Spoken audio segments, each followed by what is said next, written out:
morning to all of you. So in the last class we have started a new chapter. That means chapter 1. Again we are going to start all these chapters. So chapter 1, that is nature and purpose of business. So in this we have studied what is the introduction of the business, as well as what is the meaning of the business, concept of business. So the term business has been derived from the word busy. So the business means being busy. Okay.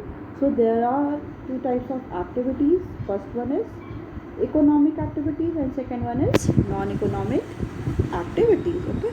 So we have started the human activities are of two types, that is economic activities and the non-economic activities.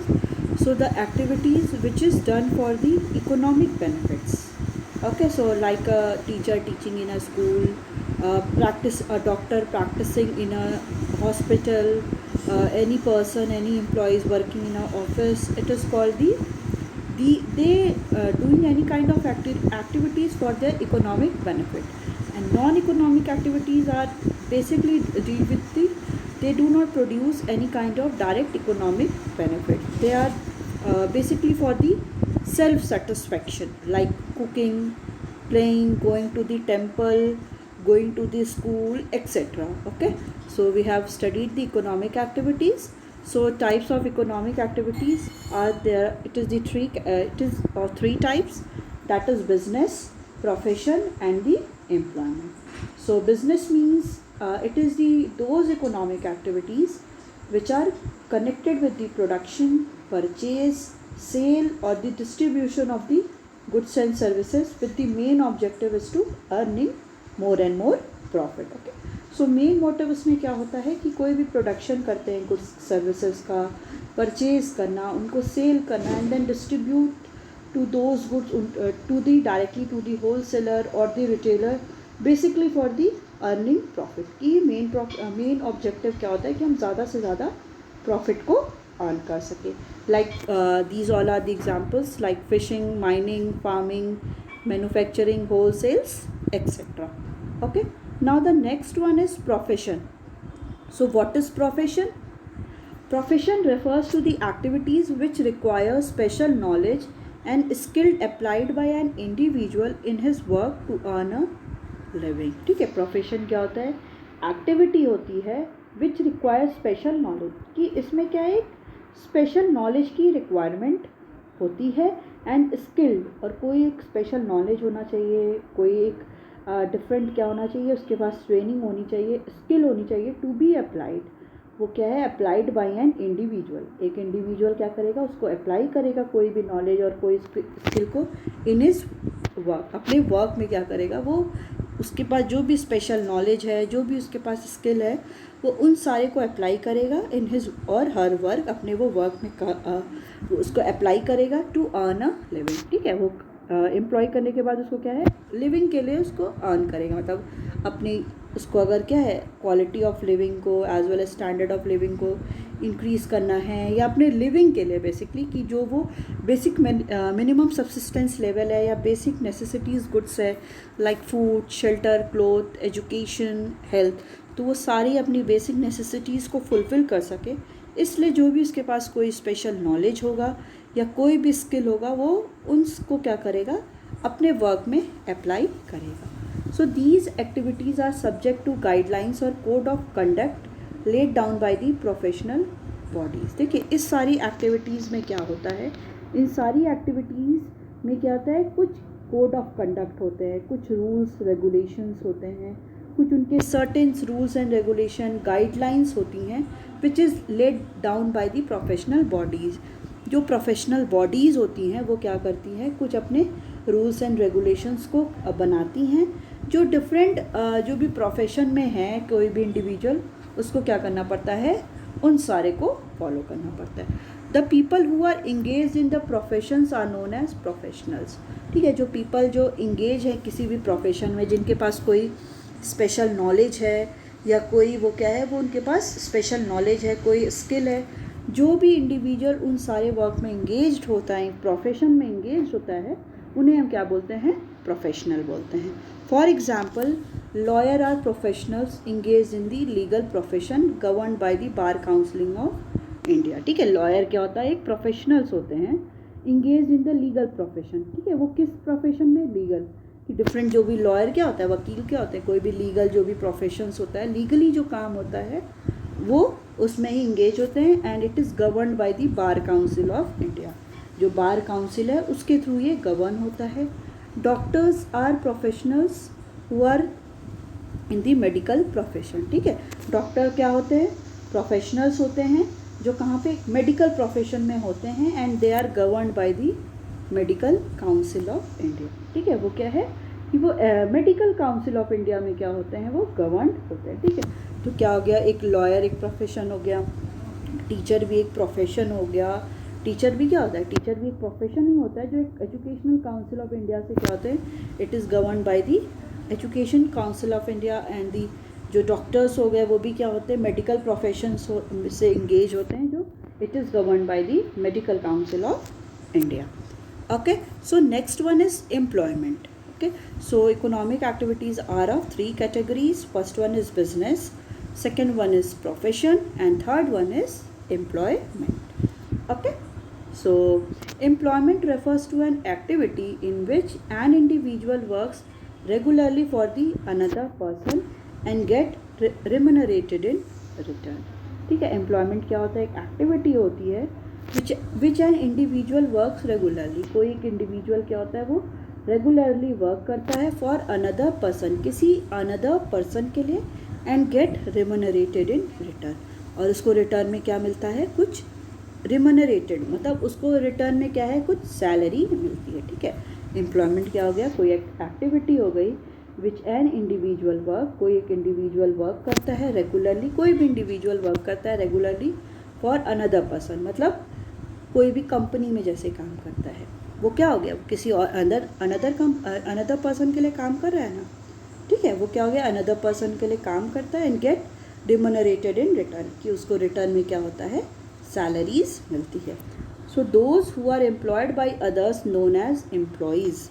ठीक है, जो दूसरे के through क्या होते हैं, the one those who are employed by others, दूसरों के थ्रू क्या होते हैं, अदर्स के थ्रू वो जिनको एम्प्लॉयमेंट मिलती है, जो एम्प्लॉयड होते हैं उनको क्या बोलते हैं, एम्प्लॉयज़। ठीक है, जैसे कोई भी एक कंपनी है उसमें डिफरेंट पर्सन क्या कर रहे हैं, काम कर रहे हैं, तो किसी ने उनको क्या किया होगा, एम्प्लॉयमेंट प्रोवाइड किया होगा, तो जो वहाँ पे वर्कर्स हैं जो काम कर रहे हैं उनको क्या बोलते हैं, एम्प्लॉयज़ बोलते हैं। And the person who engaged other to work regularly for them, और जो पर्सन है जिन्होंने उन लोग को इंगेज किया है कि वो वर्क करे रेगुलरली फॉर देम, उनके लिए वो काम करे, उन्हें क्या बोलते हैं, एम्प्लॉयर्स। मतलब जो काम दे रहा है उसको बोलेंगे एम्प्लॉयर, जो काम कर रहा है उसको बोलते हैं employees. So the remuneration paid by the employer to employees known as salary और वेजेस, जो भी रिमनरेशन उनको रिटर्न में कुछ मिल रहा है, एम्प्लॉयर पेड कर रहा है एम्प्लॉय को, उसको क्या बोलते हैं,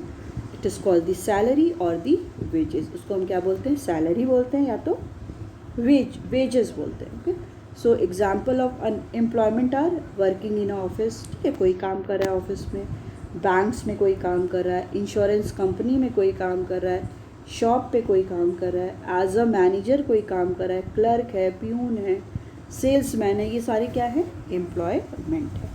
इनको ही हम लोग क्या बोलते हैं, एम्प्लॉयमेंट बोलते हैं। ठीक है, तो बिज़नेस क्या हो गया, बिज़नेस में simply production, sale, purchase and distribution of goods and services.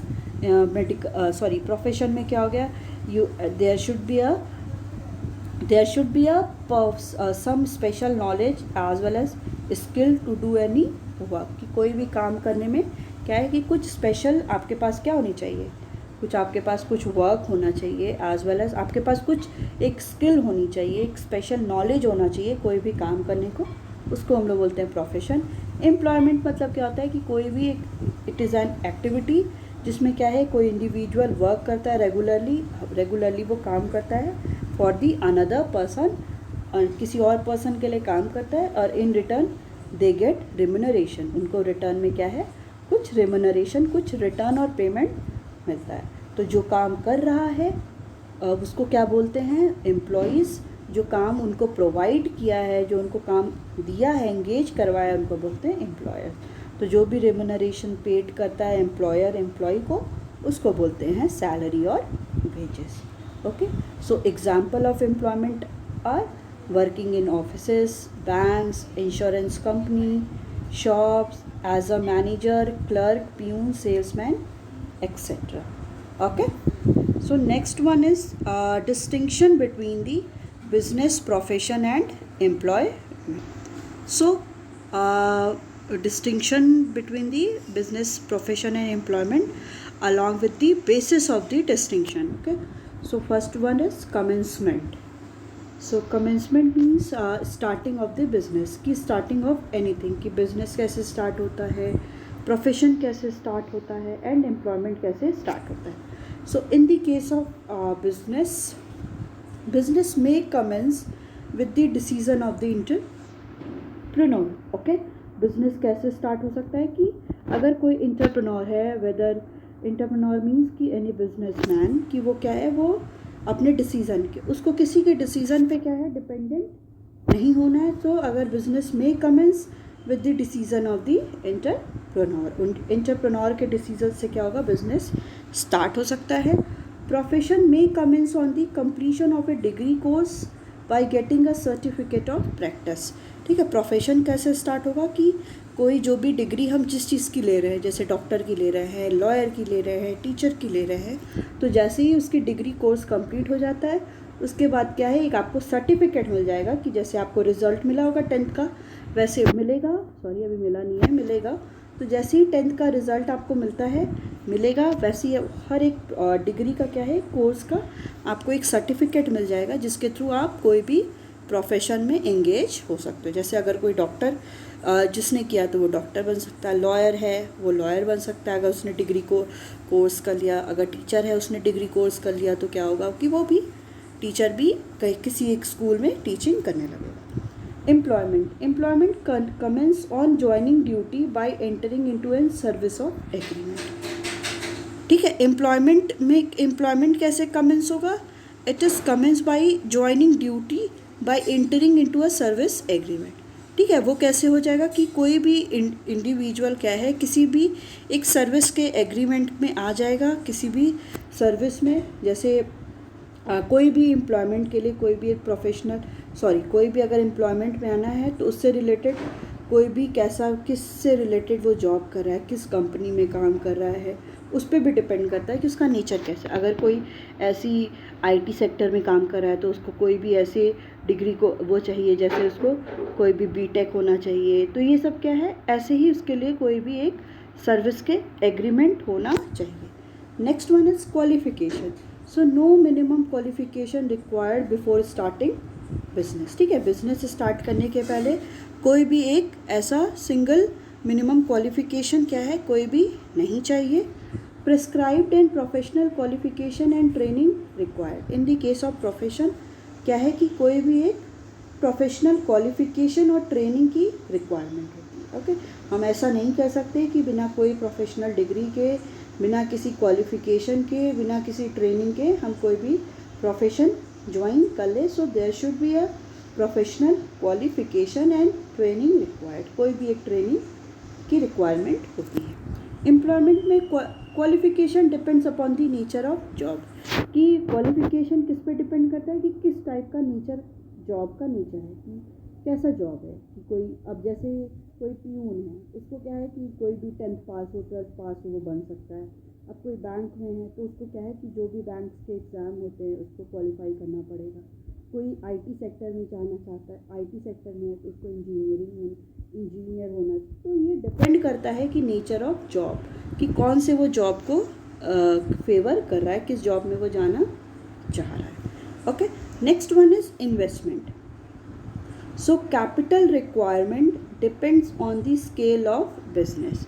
जो कैपिटल का रिक्वायरमेंट है वो किस पे डिपेंड करता है कि capital requirement depend upon the scale of business, कि बिजनेस का स्केल कैसा है. बिजनेस लॉन्ग टर्म के लिए है या शॉर्ट टर्म के लिए है, लार्ज स्केल बिजनेस है कि स्मॉल स्केल बिजनेस है, मतलब कि वो कितना बड़ा बिजनेस है. इस पे बहुत ज़्यादा डिपेंड करता है कि वो जो बिज़नेस है वो लॉन्ग स्केल का है, लार्ज स्केल का है या स्मॉल स्केल का है, वो जो प्रोडक्शन उसको छोटे लेवल पे करना है, स्मॉल लेवल पे करना है कि लार्ज स्केल पे करना है, तो इस पे भी क्या करता है, ये इन्वेस्टमेंट डिपेंड करता है।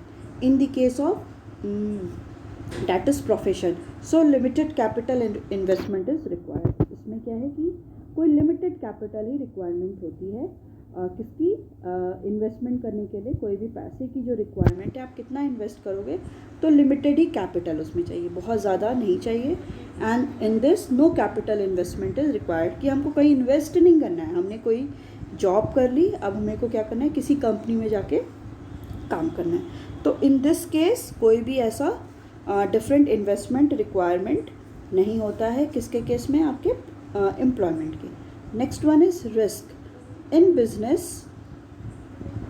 There is risk, always risk and uncertainty, कि बिजनेस में हमेशा ही रिस्क भी होता है और अनसर्टेन भी होता है, वो कोई फिक्सेशन उसमें नहीं होता है। देयर इज़ ऑलवेज रिस्क, हमेशा ही रिस्क भी रहता है और अनसर्टेन होता है, मतलब यू कांट अश्योर दैट कि अभी आपका इस पीरियड ऑफ टाइम के बाद आपको कोई भी रिस्क नहीं होगा। जैसे अभी आप ये देख लो, कोविड में क्या किसी जो भी सारे बिजनेसमैन थे उनको पता था कि ऐसा कोई पेंडेमिक आने वाला है, कोई भी अनसर्टेनिटी होती है, क्योंकि रिस्क क्या है, वो कभी भी आ सकता है। Risk is always and everywhere, वो हमेशा ही, तो इसमें क्या है, बहुत ज़्यादा चांसेस होती हैं बिजनेस में रिस्क और अनसर्टेनिटी की। In profession there is little risk present, profession में क्या होता है कि बहुत रेयर ही क्या होता है कि इसमें रिस्क होता है, कि आप कहीं कोई ऐसा डिग्री ले लिए, स्पेशल नॉलेज हो गया, स्किल हो गया, बट आपको कहीं में भी कहीं आपको अपने प्रोफेशन में कोई वर्क नहीं मिल रहा है, तो यहाँ पे क्या है,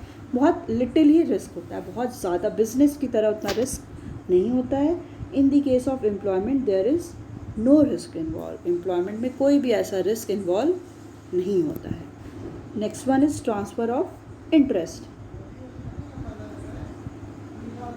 the transfer of interest is possible with some formalities, जो भी इंटरेस्ट है कि अपना क्या है, हम मेरा इंटरेस्ट है कि ट्रांसफ़र की, मेरा जो है मैं करना चाह रही हूँ, फिर मेरे जो भी अलग सिबलिंग्स, मेरे सिबलिंग्स हो गए या मेरे ब्रदर सिस्टर जो भी है, वो क्या है कि the transfer of interest is possible with some formalities, कि हम क्या कर सकते हैं कि अपने इंटरेस्ट को या जो भी इंटरेस्ट रेट है डिफरेंट केस में क्या है, वो ट्रांसफ़र हो सकता है with the some formalities.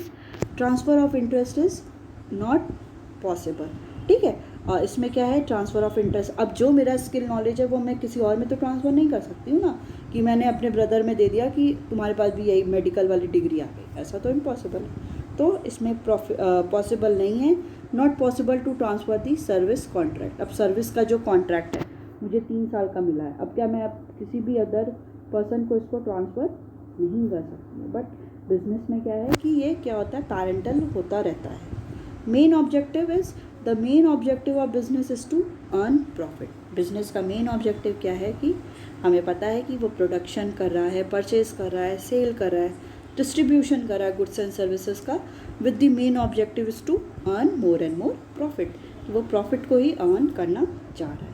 Next one is in the case of a profession, the main objective of profession is to provide service. इनका मेन ऑब्जेक्टिव क्या होता है, जैसे एज अ टीचर कोई क्या करता है, सर्विस प्रोवाइड करता है, डॉक्टर क्या होता है, वो सर्विस प्रोवाइड करते हैं, लॉयर क्या होते हैं, वो सर्विस प्रोवाइड करते हैं। तो इनका मेन ऑब्जेक्टिव क्या है प्रोफेशन का, कि सर्विस प्रोवाइड करना।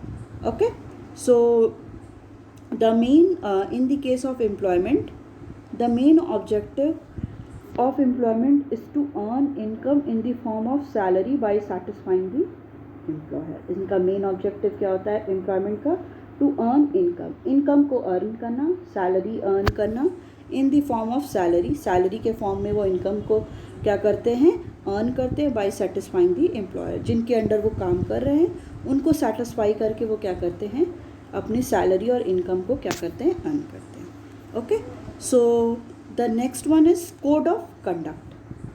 There is no prescribed code of conduct or business for the business. Okay, कोई भी ऐसे rules and regulation जो code of conduct होते हैं business में कोई भी prescribed नहीं है, कोई भी एक sure and certain rules and regulation नहीं होते हैं। Code of conduct is prescribe by the professional association, ठीक है, जिस भी एसोसिएशन से रिलेटेड है, whether it is from bar council, medical council, educational council, तो उनके क्या क्या अपने अपने कोड ऑफ कंडक्ट होते हैं. And the term of condition of service contract are applicable on the employ, ठीक है. अब जो भी टर्म्स एंड कंडीशंस हैं, डिफरेंट रूल्स एंड रेगुलेशंस हैं, वो क्या है, सारे एप्लीकेबल है एम्प्लॉयज़ के टर्म में, ठीक है. एम्प्लॉयज़ को ज़्यादा ये सब terms and conditions, rule and regulations को क्या करना पड़ता है, फॉलो करना पड़ता है.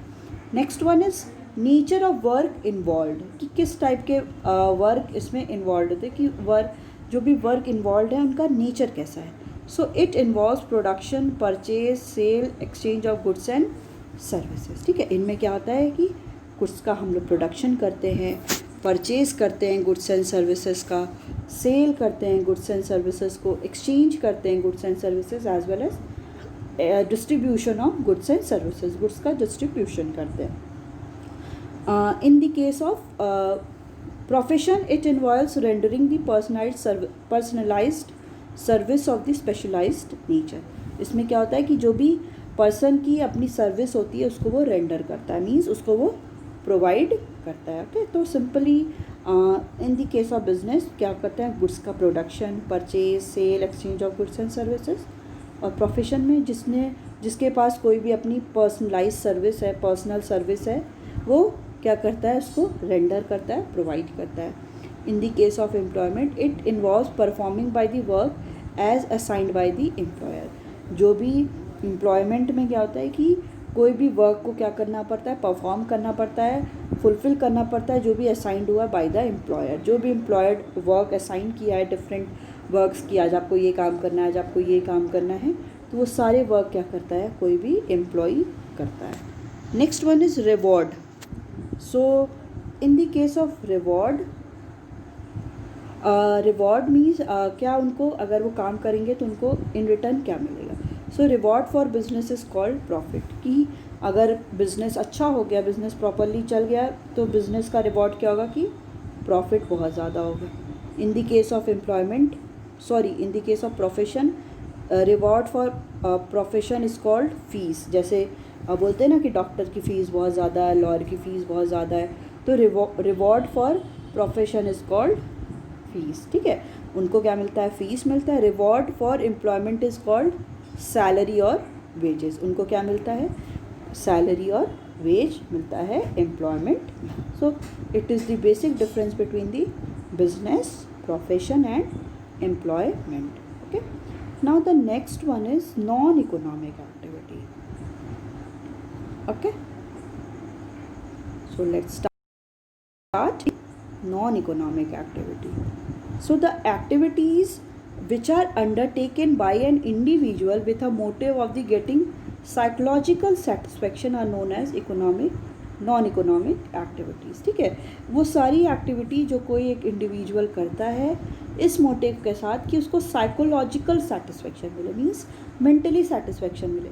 आप ऐसे बहुत सारे काम करते होंगे कि आपको क्या होता होगा, मेंटल सेटिस्फेक्शन मिलता होगा. लाइक कि आप सॉन्ग सुनते होंगे कि अरे अच्छा नहीं लग रहा है, सॉन्ग सुनते हैं, टीवी देखते होंगे, फ़ोन में गेम्स खेलते होंगे.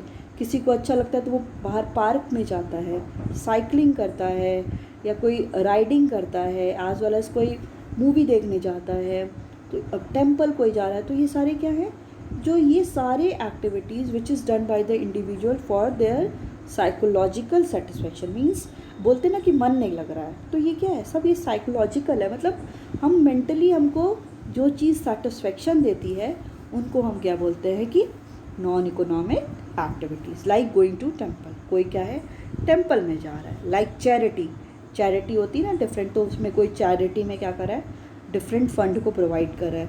सोशल सर्विस, कोई बहुत लोग क्या है सोशल वेलफेयर और सोशल सर्विसेज कर रहे हैं. Production for the self consumption, अब आप क्या कर रहे हो अपने ही घर